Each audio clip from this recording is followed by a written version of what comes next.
nasi sudah menjadi bubur. Demikian pepatah yang mungkin layak disematkan kepada wilayah Timur-Timur yang memutuskan untuk berpisah dari Indonesia pada tahun 1999 lalu. Setelah hampir 21 tahun berpisah, ada selentingan yang beredar bahwa masyarakat di sana menyesal setelah berpisah dari NKRI. Alasannya, karena Timor Leste kini masuk dalam kategori negara termiskin di dunia. Misalnya, Fortunado da Costa mengungkapkan bahwa dirinya merasa ditinggal pemerintah. Bagi veteran, mereka adalah pahlawan di masa lalu, tetapi mereka sekarang mengkhianati kami. Begitulah katanya seperti diberitakan oleh Pos Kupang. Ia juga mengungkapkan penyesalannya karena sudah berperang melawan Indonesia dengan harapan agar bisa merdeka dan hidup makmur. Namun ternyata, semua itu cuma isapan jempol semata. Kami mendukung gerakan perlawanan, tetapi mereka yang mendukung pemerintah Indonesia masih hidup dengan baik, ujarnya menyesal.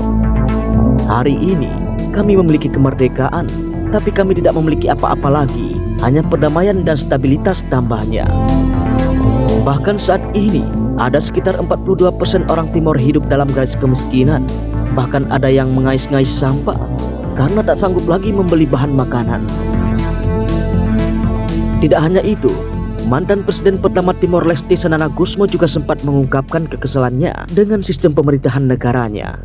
Ia menuding buruknya perekonomian negaranya karena ulah Partai Fretilin yang dianggap telah membohongi rakyat terutama soal perjanjian pipa gas ke Timor Leste.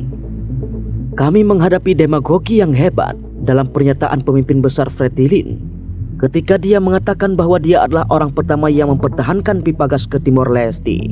Akan tetapi, ekonomi memiliki aturan dan membutuhkan studi kelayakan yang menurutnya belum selesai. Begitulah kata Gusmo yang dikutip dari sapo.pt. Gusmo juga meminta agar menyebut pemerintah Timor Leste harus jujur dan tidak menipu rakyatnya terus-menerus, bertindak dengan tanggung jawab, kejujuran, dan transparansi di hadapan rakyat, ujarnya. Melansir dari Newshub, cadangan minyak bumi dan gas utama Timor Leste diprediksi hampir habis, sementara pemerintah negara itu terus melakukan pemborosan. Pemerintah Timor Leste memompa tabungannya dalam skema infrastruktur besar yang menurut para kritikus hal itu sangat boros. Pemerintah telah menghabiskan sekitar 300 juta dolar Amerika Serikat untuk proyek Tasimane, proyek infrastruktur perminyakan di barat daya negara itu. Selain proyek Tasimane, pemerintah memompa ratusan juta untuk mengembangkan daerah kantong yang disebut Awikuse dan mengubahnya menjadi zona ekonomi khusus yang diharapkan dapat menarik investasi asing. Seorang wartawan dari New Zealand yang bekerja sama dengan Asia New Zealand Foundation Sighting MCY pernah melakukan penyelidikan ke ibu kota Dili, Timor Leste pada tahun 2017. Dia menggambarkan negara itu memiliki penggunaan terjali yang melingkari garis pantai yang masih asli. Timor Leste adalah salah satu keindahan alam dunia yang tidak dikenal. Akan tetapi, bagi orang-orang negara itu, tinggal di daerah kumuh di sekitar ibu kota membuatnya sama sekali tidak indah, katanya.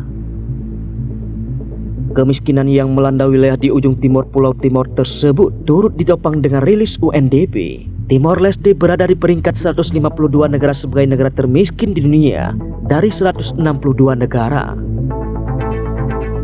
PDB per kapita Timor Leste diperkirakan akan mencapai 2.356 dolar Amerika Serikat atau sekitar 34,23 juta rupiah pada tahun 2020. Masih di bawah pendapatan per kapita Indonesia pada tahun 2019 lalu, yaitu sebesar 4.174,9 US dollar atau sekitar 60 juta rupiah. Sejumlah sektor ekonomi Timor Leste sebenarnya masih sangat bergantung pada Australia dan Indonesia, terutama barang-barang impor.